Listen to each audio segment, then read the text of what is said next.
की ओर से श्रद्धा प्रेम भरी जय सच्चिदानंद जी। जय सच्चिदानंद जी। दंडोत वंदना मेरी अनेक बार, सर्व कला समरथ डोलन तेरा को प्रभु, नानक देकर हाथ।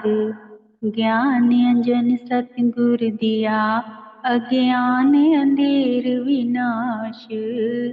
हर कृपा ते संत भेटियो, होया मन प्रगास। तुझ की अरदास हमारी, जियो पिंड सब तेरा।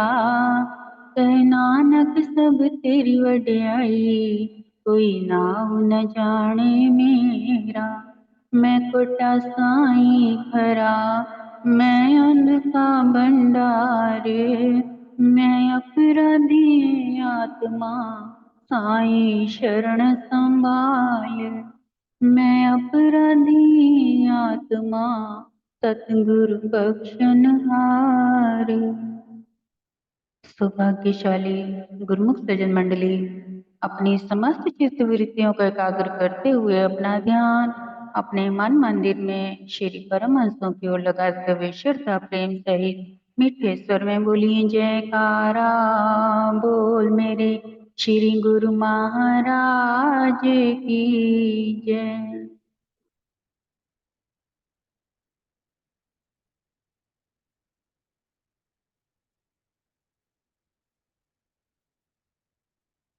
गुरुमुखो, जैसा कि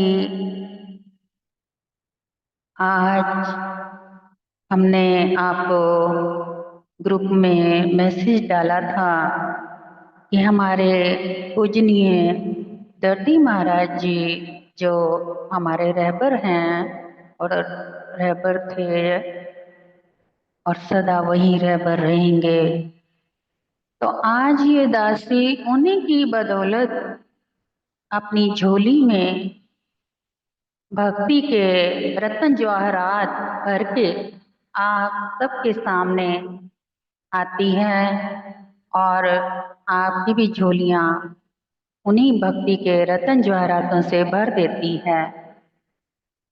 तो आज आपको हम अपने दर्दी महाराज जी के बारे में कुछ लीलाएं सुनाएंगे, और इससे पहले कि एक उनके याद में हम भजन आपको छोटा सा सुनाते हैं।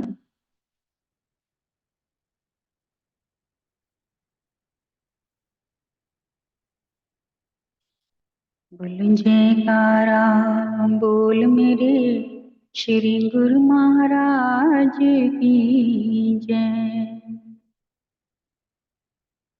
एक रतन था इस जहां में, जो मिला दोबारा नहीं।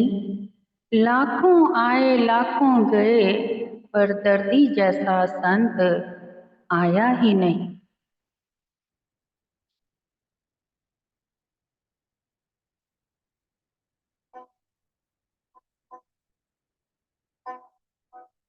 दर्दी के नाम का सहारा जो मिला, सहारा जो मिला, डूबी नैया को, ओ डूबी नैया को भव से किनारा है मिला। डूबी नैया को भव से किनारा है मिला। आती है याद दिल भर भर के, भर भर के, भर भर के। वक्त चला गया, वक्त चला गया, वक्त चला गया, दर्दी से जुदा करके। वक्त चला गया, दर्दी से जुदा करके। रोता है दिल उसे याद करके, याद करके। वो तो चला गया, वो तो चला गया, ज्ञान का प्रकाश करके। वो तो चला गया, ज्ञान का प्रकाश करके उसकी यादों से दिल को करार जो मिला, करार जो मिला, ऐसा बिछड़ा वो ऐसा बिछड़ा वो हमको दोबारा न मिला, ऐसा बिछड़ा वो हमको दोबारा न मिला।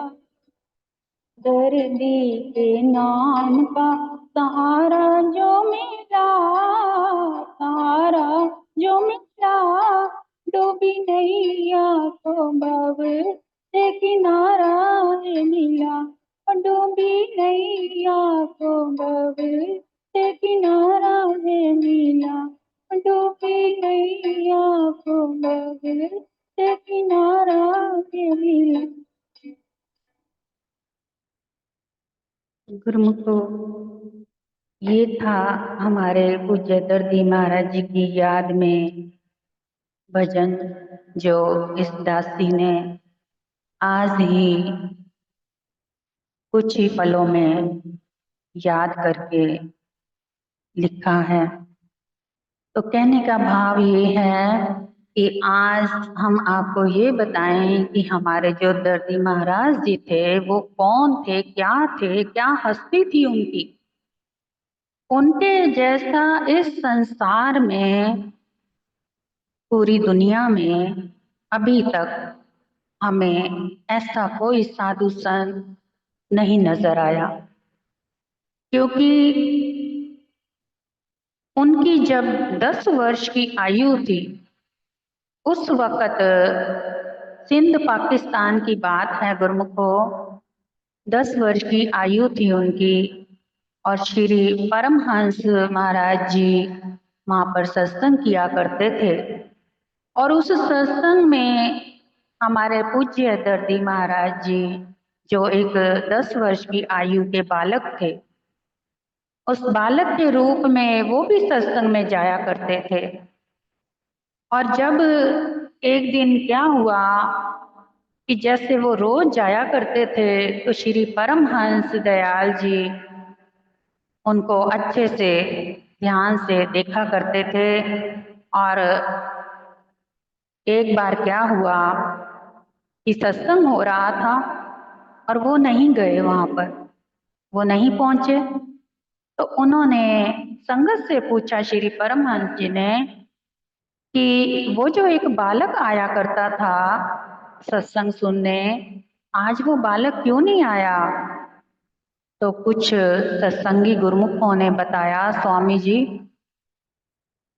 वो बालक जो है आज शरीर छोड़ गया है, तो इसलिए उसके घर वाले जो हैं इस वक्त उसको अंतिम संस्कार की विदाई की तैयारियों में लगे हैं। ये बात जैसे ही सुनी श्री परमहंस जी ने, तो उनको बड़ा आश्चर्य हुआ। वो फरमाने लगे, ऐसा कैसा हो सकता है, उसकी तो अभी बहुत सेवा है, उसका तो अभी जीवन ही जो मिला है वो तो जीवों को, रूहों को तारने के लिए मिला था, वो तो ऐसे कैसे चला गया हमसे मिले बगैर। तो परमहंस जी कुछ गुरुमुखों के साथ उनके घर पहुंचे। अब जब घर गए तो वहां क्या देखते हैं कि घर वाले उनकी अंतिम तैयारियों में जुटे हुए हैं और माता पिता रो रहे हैं। तो परमहंस दयाल जी ने उनके माता पिता से फरमाया कि ये जो बालक है, अब आप इसका क्या करने जा रहे हैं, अंतिम संस्कार। तो कहने लगे, हाँ जी। तो यानी कि इसका मतलब ये आपके काम का तो नहीं रहा ना अब। कहने लगे, जी महाराज जी। तो फरमाने लगे, फिर ऐसा है कि ये जो बालक है ये आपके काम का नहीं लेकिन हमारे काम का है, तो इसलिए इसे आप हमें समर्पित कर दें। तो उन्होंने कहा, जो हुक्म आपका। तो इतने में परमहंस दयाल जी ने उस बालक के कान में कुछ बोला। नाम का उच्चारण करते हुए, फरमाते हुए कि उठ गुरु के प्यारे हरिहर हरिहर। इस प्रकार से जैसे ही उन्होंने फरमाया, उसी वक्त वो बालक उठ करके बैठ गया। तो गुरुमुखो, उस वक्त 10 वर्ष की आयु में शरीर छोड़ने के बाद उनका फिर से नया जन्म श्री परमहंस दयाल जी ने किया।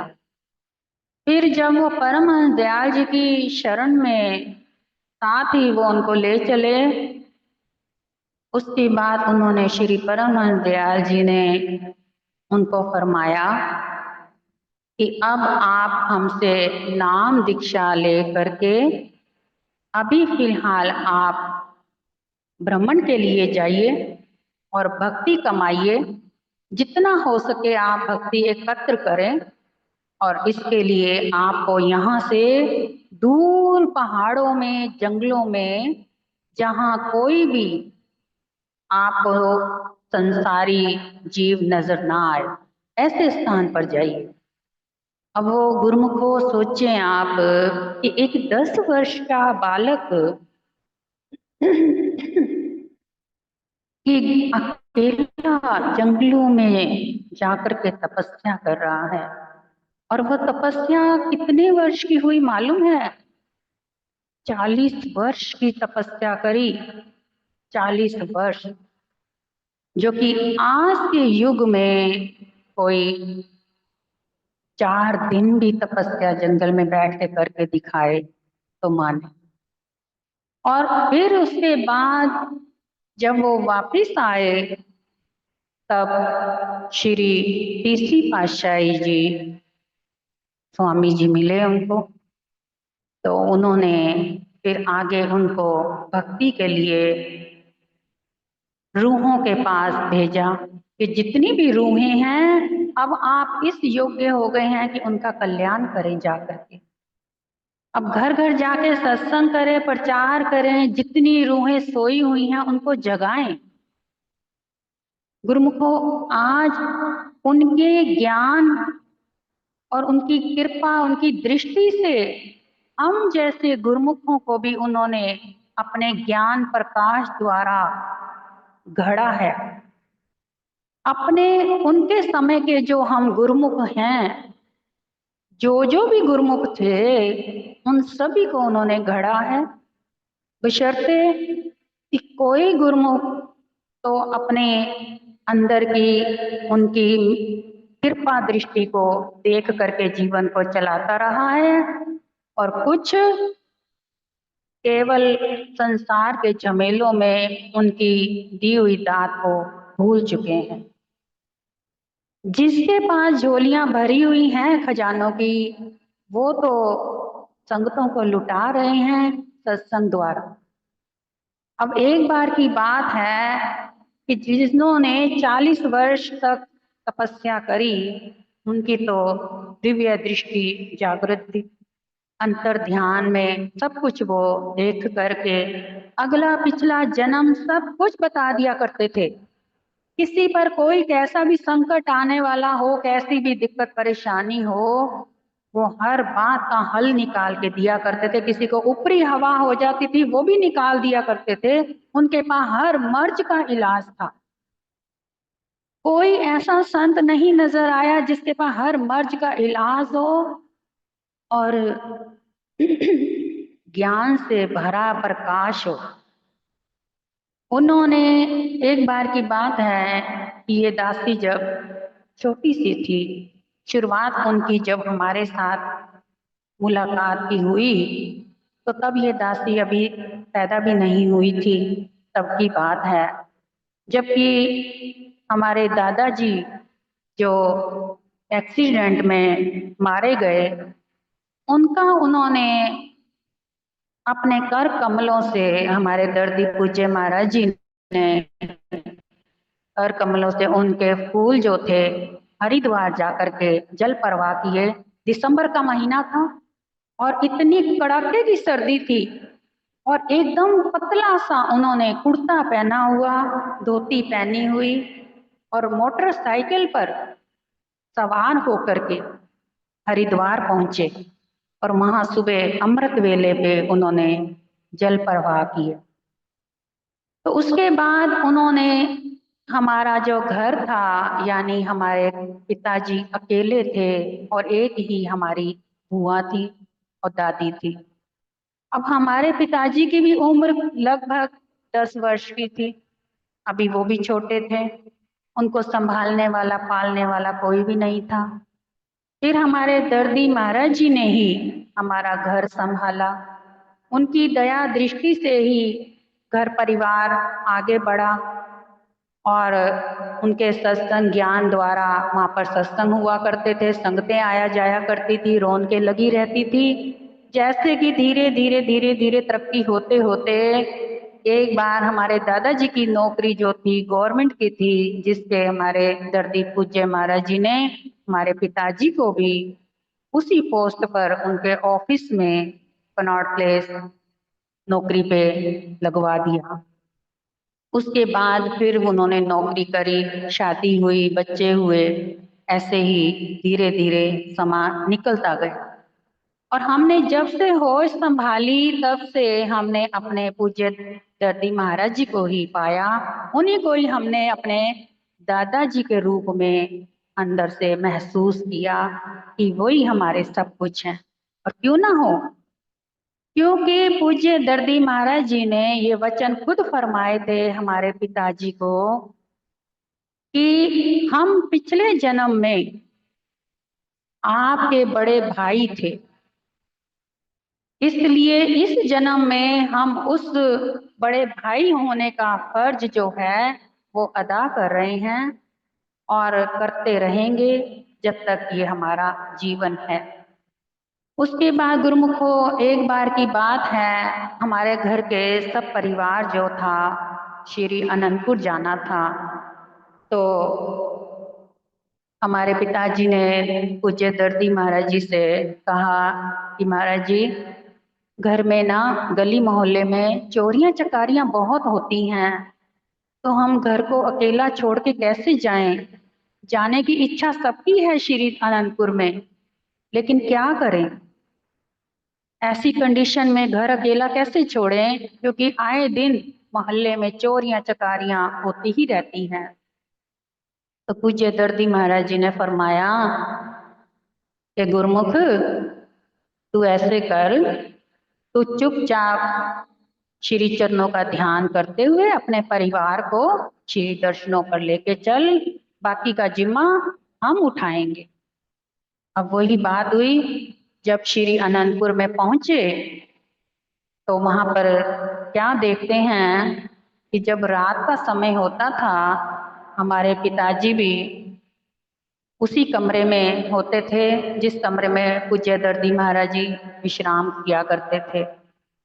जैसे ही रात होनी तो उन्होंने लाइट जो थी बटन कभी ऑन कभी ऑफ, कभी ऑन कभी ऑफ, यानी स्विच ऑन ऑफ करते रहते थे।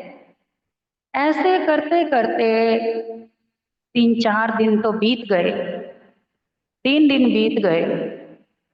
तो हमारे पिताजी हैरान कि आज तक ऐसे कभी भी नहीं हुआ कि जो पूज्य महाराज जी रात को सोते नहीं हैं, विश्राम नहीं करते और लाइट का स्विच ऑन ऑफ करते रहते हैं। ये क्या है, जरूर कोई लीला है इसमें।